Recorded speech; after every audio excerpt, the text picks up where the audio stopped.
আসসালামু আলাইকুম। Welcome back to my channel Tanha cooking. আজকে তোমাদের জন্য নিয়ে আসলাম চিকেন চাপ বা চিকেন মশালা। তো তোমরা যারা চাচ্ছ ঘরের সহজভাবে ঘরের উপকরণ দিয়ে সহজেই চিকেন চাপ অথবা চিকেন মশালা তৈরি করতে, আজকে তোমাদের জন্যই রেসিপিটি। চলো দেরি না করে শুরু করে দিই আমাদের ভিডিও। প্রথমে আমি 1 কেজি চিকেন নিয়ে নিলাম অ্যান্ড সুন্দর করে টুকরো টুকরো করে কেটে নিয়েছি। দেন এখানে হলুদ, মরিচের গুঁড়ো, লবণ দিয়ে ম্যারিনেট করে কিছুক্ষণের জন্য রেস্টে রেখে দিব। দেন একটা কড়ার মধ্যে চিকেনগুলো ভেজে নিব ভালো মতো করে, লাল লাল করে সুন্দর করে ভেজে নিচ্ছি।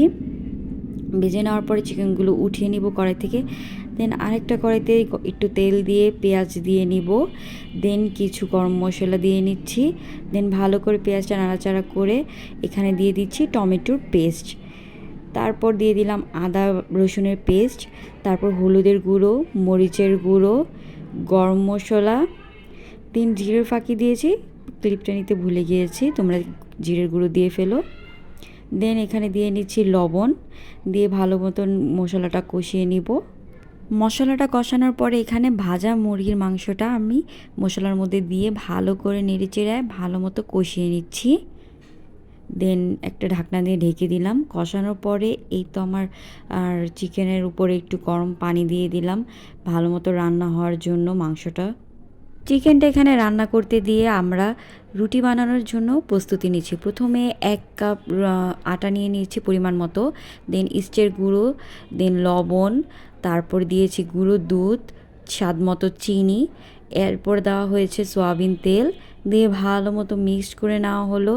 দেন আস্তে আস্তে গরম পানি অ্যাড করে নিচ্ছি আটাটার মধ্যে, আর একটু একটু করে পরিমাণ মতো পানি দিয়ে নিচ্ছি যেন বেশি না হয় বা কম না হয়, তাই বুঝে বুঝে অল্প অল্প করে দিয়ে পানিটা দিয়ে ডোটা রেডি করে নিয়েছি। দেন ডোটা একটু রেস্টে রেখে তারপর আমি এখানে ডোটা বেলে নিচ্ছি সুন্দর করে, যেভাবে রুটি বেলতে হয় সেভাবে রুটিটা বেলে নিলাম, একটু মোটা করে বেলেছি। দেন আমি রুটিটা ভাজতে দিয়েছি, এভাবে ঢেকে ঢেকে আস্তে আস্তে করে এখানে রুটিটা ভেজে নিলাম। আর অন্য সাইডে আমার চিকেনটা হয়ে গিয়েছে, তো চিকেনের উপর একটু কাঁচামরিচ কুচি, ধনিয়া পাতা কুচি, আদা কুচি, তারপর পেঁয়াজ কুচি দিয়ে সুন্দর করে পরিবেশন করে নিচ্ছি। এই তো এখানেই দেখতে পাচ্ছ চিকেনের ফাইনাল লুকটা।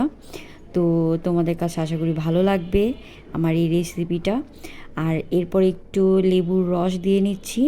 তো এখানে পরিবেশন করে নিচ্ছি আমাদের চিকেন মশালা আর চিকেন চাপ তন্দুরি রুটির সাথে।